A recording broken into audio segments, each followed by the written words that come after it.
Okay, I got 6. I'll take 6. I will take that I got 6 draft picks right. But let's take a look at the draft. So at number 1, Jack Hughes, unsurprisingly, goes to the Devils. What impressed me with Hughes, and I tracked which league they're being drafted out of, and I know the Swedish and Finnish leagues have different levels, and sometimes those aren't always accurately presented in the information, so I apologize if there's something up here that doesn't jive with where they actually played. The USHL, those where Jack Hughes played, and his enthusiasm for being a Devil was nice. That's a really nice touch. I thought that was fun. If you're a Devils fan, you have to be excited to have Jack Hughes added to the roster. He should be ready to go right away. He's very confident, and that's important in a top-notch prospect to have that kind of confidence. And he seems willing to do the work needed in order to get to the level that is his ceiling. So the Devils did very well. Then at 2, Capo Caco, right winger, played in Liga. He goes at 2, like we all expected, to the Rangers. So the Rangers did very well for themselves by not moving the pick, not entertaining moving the pick. And if you were looking for trades today, this wasn't your day. So yeah, Caco goes second. And then at 3rd, it just really wide open. In my mock draft, I had Kirby Dach going at 5. He ends up going at 3 to the Chicago Blackhawks. So yes, Chicago drafted a center. They did not draft the center that a lot of people had expected. Word came out early today that they were leaning towards Dach, and that does indeed become the case. He played in the Western Hockey League this year, which means that at 4, the Ottawa Senators pick, which belongs to the Colorado Avalanche, becomes Bowen Byram. And I'm just going to say this straight out. Bowen Byram in a Senators jersey would have been fantastic. Would have been exactly what they lost with Erik Karlsson when he got traded out. So Byram goes at 4. I had him at 3, so he drops 1 spot. Then at 5, you have Alex Turcotte, goes to LA. He, of course, is out of the USHL. Bowen Byram out of the Western Hockey League, of course, playing for the Vancouver Giants. Turcotte, USHL, he dropped to 5. I had him at 4. So in the top 5, I actually did pretty well. Comparatively speaking, considering I didn't even remember what my mock draft was until I looked at the picture I took of it yesterday. Yeah, I have that picture. Then at 6, Detroit goes in a different direction. Moritz Seider is drafted by them, who played in the German League, DEL. And I had him at 12th, which is higher than some people had him. Hockey Prospect had him at 10. And I have a question mark there only because Seider wasn't supposed to go that high. So Yzerman is very, very convinced about this kid's upside. He's a tremendous defenseman, and he's got the size that he could play as soon as this fall. So for Detroit, they went with who they felt was the best player. They weren't reaching. They weren't going to trade down. And I respect that on draft day. The days of trading down in the first round are almost dead. Almost. Number 7, Dylan Cousins. So your first player ever drafted in the first round from the Yukon is drafted at 7. He's, of course, a center out of the Western Hockey League. I had him at 9 in my mock draft.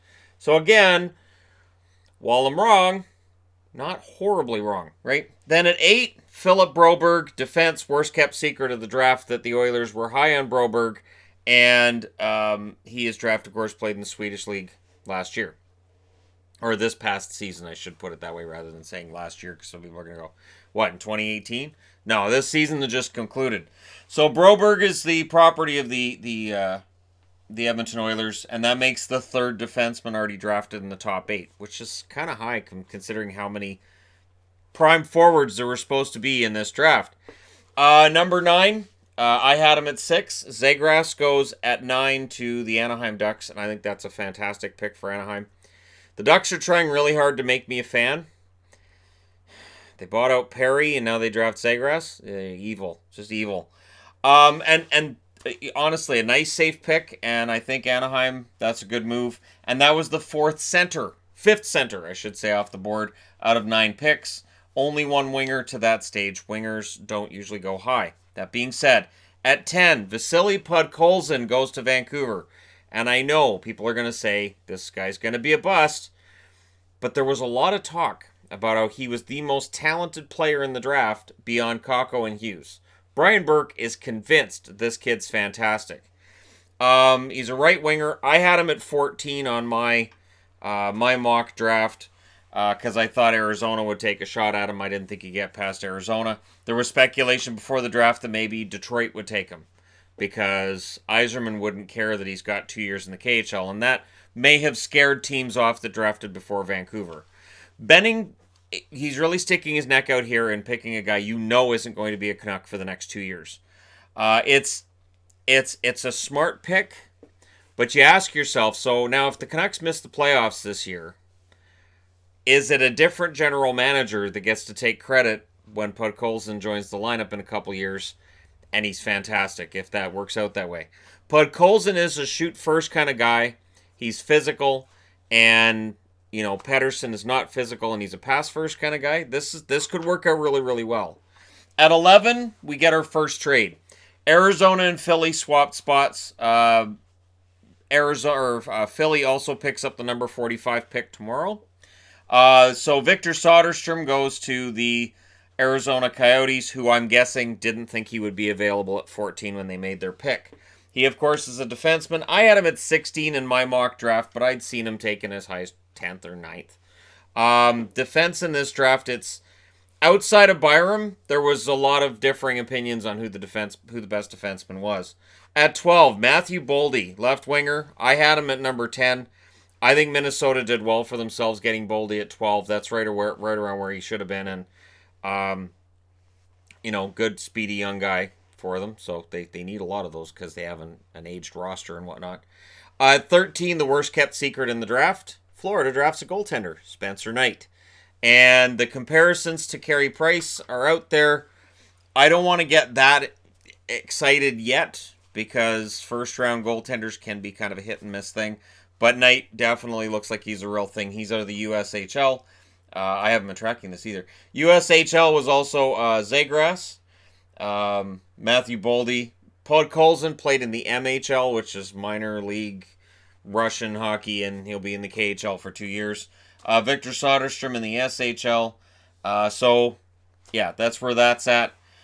So we're up to 13, Spencer Knight. Then at 14, I had Cam York going at 15 to Montreal, and I think it's really unfair that Philadelphia drafted him at 14 instead, because I wanted another check mark and didn't get it.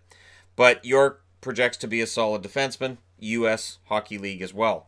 At 15, the Montreal Canadiens grab Cole Caulfield. Now, Caulfield, he could end up being one of the steals of the draft if he hits his upper ceiling. Right winger, I had him at 7th. I thought with the amount of talent he has and with his potential, I thought he was going to go before he did. He's a U.S. Hockey League as well. At 16, Alex Newhook goes to Colorado. So they come out with Byram and Newhook. Newhook's the center. I had him at 18th in my mock draft. So that's a higher spot. He played in the BC Hockey League this year. So we'll see where Newhook fits in. He's not going to be a member of the Avalanche this fall. Odds are anybody drafted outside of the top 10 doesn't push for a roster spot in this year's hockey that begins October 4th, I believe, is the opening night for hockey this coming season. Yeah, I'm already tracking that. So now we're in the official lower half of the draft, and Payton Krebs at 17 goes to Vegas. I had him at 11th. Hockey Prospect had him at 6th. A lot of mock drafts I saw had him as high as 10th. The Achilles injury may have hurt him. Vegas, look what they did with Cody Glass when Cody Glass got hurt. They're going to make sure Krebs is 100%. And you could see Krebs was choked when they called his name and he could barely get up there. He could barely walk. Forget the optics. This kid's going to be good. Western Hockey League prospect. And I think this is going to make Vegas look pretty smart. So Vegas, a team that definitely needed more prospects up front. And they've got a pretty good one in Krebs. 18th overall, Dallas drafts Thomas Harley, a defenseman, out of the Ontario Hockey League. I had him at 19th in my draft. So again, drafted one spot before I thought I was going to draft, where I thought he was going to go. Just to make me wrong. Just that little bit wrong. You're a little bit wrong. Then at 19, the Ottawa Senators draft Lassie Thompson, who played for Kelowna. And I put Kelowna up here because defensemen out of Kelowna can turn out to be your best defenseman. So I may not have done enough scouting on this. If I'd seen Thompson, if I'd paid attention to the fact Thompson was a Kelowna Rockets prospect, I would have had him in the first round. Not up at this level, definitely, but I didn't have him in my first round. So Western Hockey League, obviously. At 20, I got this one right. I don't know how. Ville Heinola, defenseman. Winnipeg definitely could use some more top-end defense prospects, so they get one here. And, again, I got this one right. He played in Liga last year. So there's a check mark for me on that when he goes 20th to the Jets. 21st, Samuel Poulin ends up being drafted a little bit higher than he might have been expected. I had him at 25. He's, of course, out of the queue. He's a right winger. He's a big physical kid. You can always use forwards who are big physical players. So even if Samuel Poulin ends up like his dad, Patrick Poulin, was a usable, okay player, never really hit his ceiling, but he was a serviceable NHLer. If that's Poulin's kid's fate as well, if Samuel's going to be the same way, and I can't wait till he's in the NHL, and I'm calling him Patrick all the time. Or Dave. Dave's good too, because I don't think they're actually related. But yeah, so I think Pittsburgh made a smart pick here. At 22, this is the draft pick that went for Jake Muzzin. So to get Jake Muzzin, they traded the number 1 draft pick. Tobias Bjornfot is picked up. Defenseman, played for Swedish junior team. It's a junior 20 team. Solid pick for LA. LA definitely needs more help on the blue line when it comes to prospects. Smart move. 23, Simon Holmstrom, right winger. Swedish Junior League as well. And at this point, we're into the guys who we know aren't going to play for at least 2 years. At 24, and sliding a little bit below where some of the mock drafts had him, Philip Tomasino, right winger, to the Nashville Predators.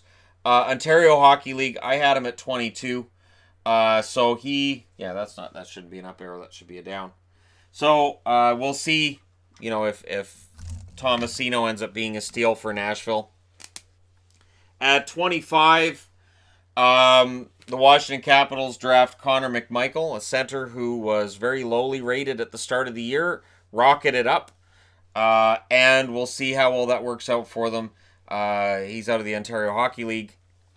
And again, we're not only into players that are likely at least 2 years away, but we're into teams that don't really have to rush prospects either. That's the nice thing about getting drafted late in the first round. You don't have the same kind of pressure. And in some cases, you can actually cultivate better players. At 26, Jacob Pelletier, left winger out of the queue, was second of only 2 players out of the queue that were drafted in the first round. I'm guessing there will be somebody in the queue that's drafted a little earlier next year. Just throwing that out there. But Pelletier, a bit of a reach for Calgary, but that's fine. I didn't have McMichael in my first round, didn't have Holmes for my first round or Pelletier, but we're really to the part of the draft where there's some guys who are sliding. And this is where I appreciated during the live stream having Brad Allen from Hockey Prospect on, because some of these guys that were sliding, they didn't have going that high either. So, unlike last year with Veleno, and I was like, why isn't he going? This year with Kaliev, I didn't have that reaction. Nolan Foote goes at 27 to Tampa, and I'm going to call this right now. Nolan Foote went to Tampa because they like the family's work ethic. They have Cal Foote in their system as well. And again, if he does end up being kind of a bust, if he doesn't end up being an NHL level player, it's really not a big deal with Tampa because Tampa has a fantastic system. That being said, that system has also got the most out of its players. So if Foote's raw around the edges and he's got certain things to his game need to be worked on, well, they've got his brother. Their dad's got to be a huge Tampa fan right now, I would think. And so it's a pick that I think is interesting, and we'll keep an eye on how he does. At 28, Ryan Suzuki finally goes. I remember reading some comments the last couple weeks that the Montreal fans wanted to see Ryan get drafted, so Ryan and Nick could be in the same prospect system. But Ryan just didn't develop as well. He, of course, is in the OHL, and I had him at 24th in my draft. which turned out to be increasingly inaccurate as the draft went along because, again, this draft was really kind of all over the place. I don't think any two teams had the same rankings with their scouts. I think teams had, and that's part of the reason why we didn't see trades today. I think almost every team, when they went up to the podium, they were getting the guy they wanted. Oh, you passed on that guy? That's fine, because that's the one we wanted in the first place. Braden Tracy then becomes the second member of the Ducks, drafted at 29. This was the San Jose pick they got from Buffalo. He's a left winger out of the Western Hockey League. And again, I like what Anaheim's doing. They're picking up a lot of good young forwards. They're putting together a pretty solid prospect pool in Anaheim.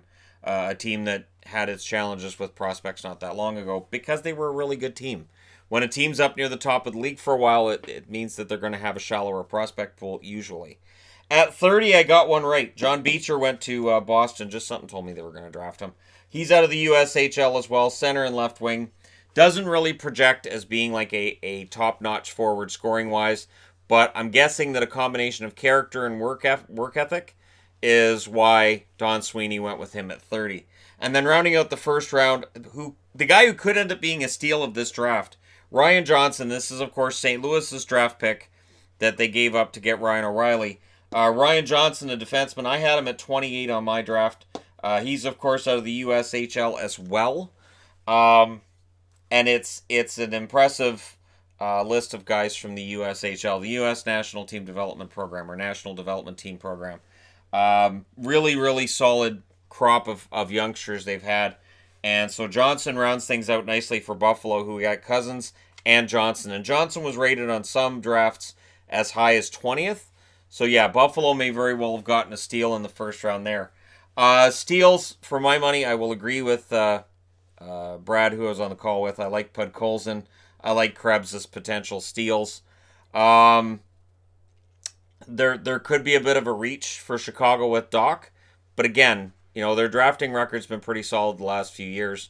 You look at Yoki Haru as a later first-round pick they had a couple years back, who, to me, I think Yoki Haru is a keeper, and Yoki Haru and Boqvist are probably a reason that they passed on Byram today. Again, I think 5 years from now we may look back and say, well, Byram turned out to be fantastic. Why would they pass on him? But we'll see. So for people who want to tune in tomorrow and wonder, well, what's still on the board? Arthur Kaliev, Igor Afanasyev, Raphael Lavoie is still out there. He's going to go early in the second round, I would think. Bobby Brink, who should have been of the Boston Bruins. Why isn't Bobby Brink Boston Bruins a thing?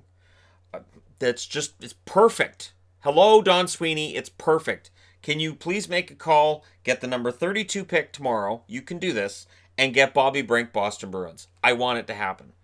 Jamison Reese is still out there. Alex Vlasic, who was a first-rounder according to some prospect mock drafts. And Brett Leeson is still out there. Leeson crept up later on in the year and was ranked as high as 25th or 26th on some draft lists. So there are still some name guys out there who could end up being steals. But again, this draft is seen as like having some superstar power in it, but just some really solid NHLers all around. And that home run guy could still be there. Kaliev could absolutely be a steal in round 2. We'll see. I'd be interested to know what you guys think. Who do you think that's still on the board is going to end up being a steal along the lines of a DeBrincat? Ryan O'Reilly 10 years ago was in the second round. Of course, 2003. Bergeron was in the second round of that stack draft. You can get good players in the second round. So let me know what you guys think in the comment section below as always. This was fun. For those keeping track, I got 6 right out of 31. So, okay. I haven't seen what everybody else got right. USHL, there were 9 players drafted, starting with the first overall pick. The WHL had 6, starting with the 3rd pick. The OHL had 4, starting with the 18th pick. And the QMJHL had 2 first-round picks, starting with number 21. And then, of course, the European leagues I'm not having in there because, again, some of them are of different leagues. So if you're following behind, or if you're following along, Sweden produced 1, 2, 3 of the first-round picks. Or 4, sorry, Soderstrom I almost missed as well, so 4. And then the Finnish league, you've got 1, 2, 2 from the Finnish league. And, of course, the German league had 1. And only 1 Russian taken in the first round. 1. And maybe that turns out to be a steal. Maybe it turns out to be a bust. That chance is there, but it'll be interesting to see what happens. For those who watched the entire live stream tonight, thank you very much. I'm exhausted, I have to be honest. 4-hour live stream, so for tomorrow we're going to take a more relaxed approach to rounds 2 through 7. And I look forward to seeing you guys for that as well if you're going to tune in for that live stream. Don't forget to hit like and subscribe if you're browsing your way through, you just happened upon this video. And thank you guys so much for all your support. I couldn't do this in the detail that I do this if it wasn't for the support of each and every one of you. So thank you guys so much, and I'll talk to you again soon.